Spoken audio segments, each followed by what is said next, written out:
বাংলাদেশ গণপ্রজাতন্ত্রী বাংলাদেশ সংবিধান article 70 floor crossing কোনো এমপি যদি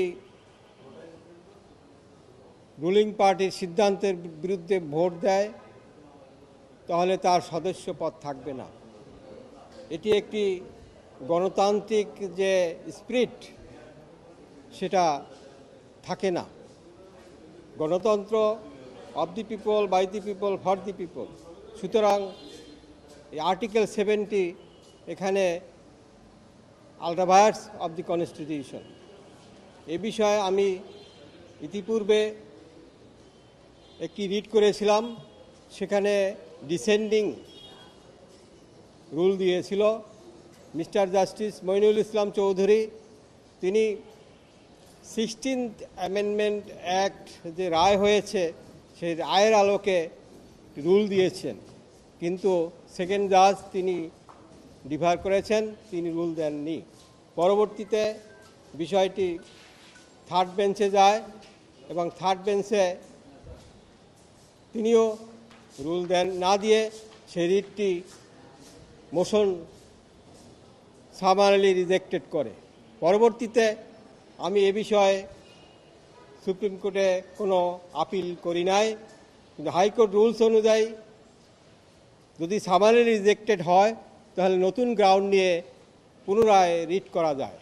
তাই আমি পুনরায় নতুন গ্রাউন্ড নিয়ে আর্টিকেল 70 বৈধতা চ্যালেঞ্জ করে রিট করেছি এবং সাথে সাথে আগামী 20 তারিখে যে প্রেসিডেন্ট নির্বাচন, সেই নির্বাচন বিষয়ে যে সংসদে আলোচনা হচ্ছে এবং বিভিন্ন পত্রপত্রিকায় আর্টিকেল 70 নিয়ে সমালোচনা হচ্ছে, এই পরিস্থিতিতে আমি সেই আর্টিকেল 70 বৈধতা চ্যালেঞ্জ করে এবং সাথে সাথে আগামী 20 তারিখের যে প্রেসিডেন্ট নির্বাচন তার বৈধতা চ্যালেঞ্জ করে রিট করেছি। এবং সেই যদি রুল হয় তাহলে রুল নিষ্পত্তি না হওয়া পর্যন্ত আমি ওই নির্বাচন তফসিল স্থগিত চেয়েছি। আমি এখনও কোনো কোর্টে দেই নাই, দেব। আমি গত প্রেসিডেন্ট ইলেকশন আমি একবার ফর্ম নেওয়ার জন্য গিয়েছিলাম, কিন্তু আমাকে দেয়নি। কারণ প্রেসিডেন্ট ইলেকশন করতে হলে 3 জন মেম্বার অফ পার্লামেন্টের সই স্বাক্ষর প্রয়োজন হয়, যার জন্য কোনো সাধারণ নাগরিক প্রেসিডেন্ট নির্বাচন করতে পারে না। এখানেও সাংবিধানিক যে রাইট জনগণের, সেটাও খর্ব করা হয়েছে। আমি আর্টিকেল 70 কেন সংবিধানের সাথে সাংঘর্ষিক হবে না এই মর্মে আমি রুল চেয়েছি এবং যে নির্বাচন তফসিল সেটা কেন অবৈধ ঘোষণা করা হবে না এই মর্মে রুল চেয়েছি এবং রুল নিষ্পত্তি না হওয়া পর্যন্ত আমি নির্বাচন তফসিল স্থগিত চেয়েছি। আমি হাজার হাজার হাজার হাজার রিট করেছি, যেটা 100 লয়ার সারা জীবনও করতে পারবে না। 100 কেন, তারও বেশি, 1000 লয়ারও সারা জীবন করতে পারবে না। আমার প্রায় 40 বছর প্র্যাকটিস, হাজার হাজার রিট করেছি। শুধু শুধু শুধু জনস্বার্থেই না, বিভিন্ন সাধারণ নাগরিকের পক্ষে।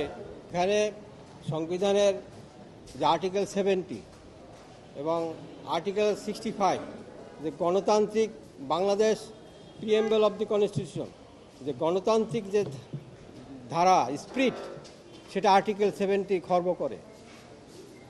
তাই সাংবিধানিক যে বাংলাদেশের সংবিধান of the people, by the people, for the people, এই সংবিধানের সাথে সাংঘর্ষিক আর্টিকেল 70, এজন্য আমি এই রিটটি করেছি।